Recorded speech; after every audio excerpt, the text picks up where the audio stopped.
Starty start, starty start. Oh! Hello. My name is Hal Kline. I'm a movie critic of sorts and just a general all-around genius.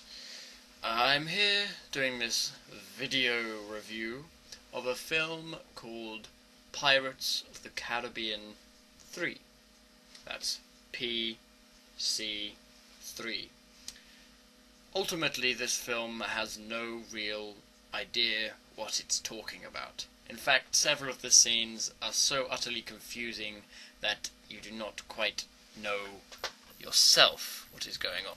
For example, one scene involves Jack Sparrow being chased by rocks, then discovering that the rocks are crabs, and the crabs decide to carry his boat, the Black Pearl, through the desert.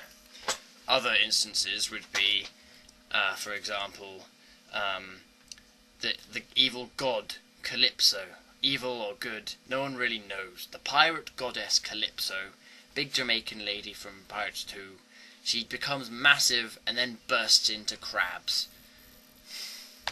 There's a lot of crabs in this film.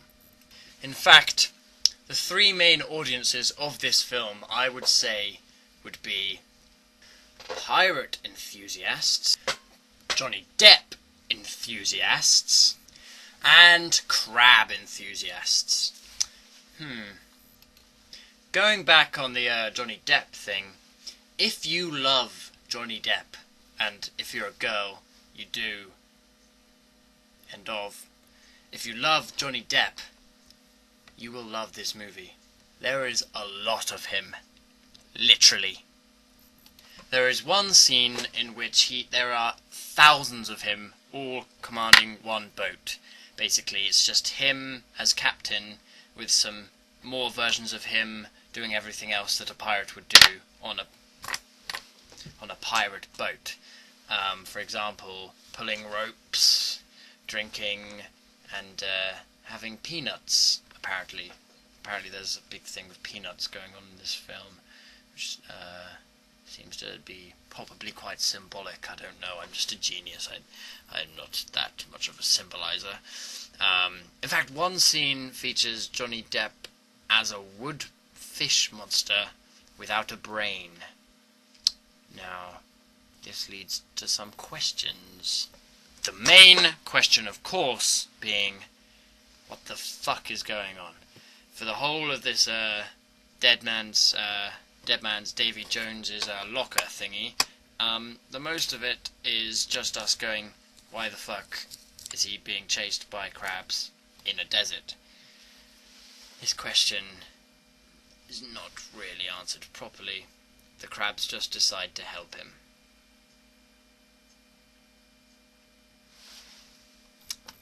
Yeah. The film even adds characters who we don't even like. For example, the two men who have to guard Davy Jones' heart, because basically what happens is Beckett, what's his name, kind of takes control of Davy Jones by threatening to stab his heart if Davy Jones doesn't work for him. Fucking squid monster, eat his face off, yeah? That does happen, actually. You'll be surprised at how good that is. That's a good point in the film. Anyway, what I'm saying is, he hires these two guys who were in the first one, I think, but we didn't really like them. And he hires these two guys to look after the heart, like protect it, make sure it doesn't be eaten, make sure it doesn't get stabbed, make sure no ninjas come, stuff like that. Anyway, one thing leads to another, and the two end up being pirates. I did not understand this point, and I doubt very many other people understood, because we already had the two already stupid pirates that were going on over here, so why do we need some more? Because those ones were good, but these ones aren't. What's going on? Another interesting thing to say about this film, well, not say about it, well, yeah, say, because I'm talking to you on a camera. You're the camera there, and I'm just talking to you. Another interesting thing to point out is the amount of times that Keira Knightley pouts. I lost count about halfway through, but I believe when it was at the point where she becomes some goddess for a little while or something, it didn't make sense. It was about 4,332 pouts already in the film, so I daren't think about how many times she's pouted throughout the whole course of her career. In fact, her face is basically just one continuous pout. I mean, if I did the whole film like this, maybe you would get a bit of an idea about how much she pouts.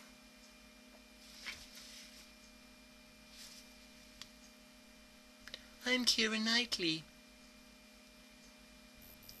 In fact, one of the last moments of this film where I'm not going to say why, but Orlando Bloom and Keira Knightley are having their final thing after they've got married for like the third time on this beach. Something's happened before this, of course, scene, which makes sense, but I'm not going to spoil that bit for you. Basically, what happens is Orlando Bloom is sitting on a rock putting on his boot, and Keira Knightley's wearing his boot, and he takes it off and starts like licking her leg. Now, he starts licking it and going up her leg, and then she starts getting this kind of face about like she's being pleasured. She is definitely being pleasured. If they had stopped the film like this, at that very moment, with the picture of her face, when you see the film you'll understand, the very picture of her face, just being all pleasured, that would have been the perfect ending of the film. Everyone would have been like, finally, they got together, they finally did it. Who gives a crap about the rest of them? But no, the ending of the film leaves us at the start of yet another story. Please, if you were involved in the making of any of the Pirates of the Caribbean films, do not make a fourth one.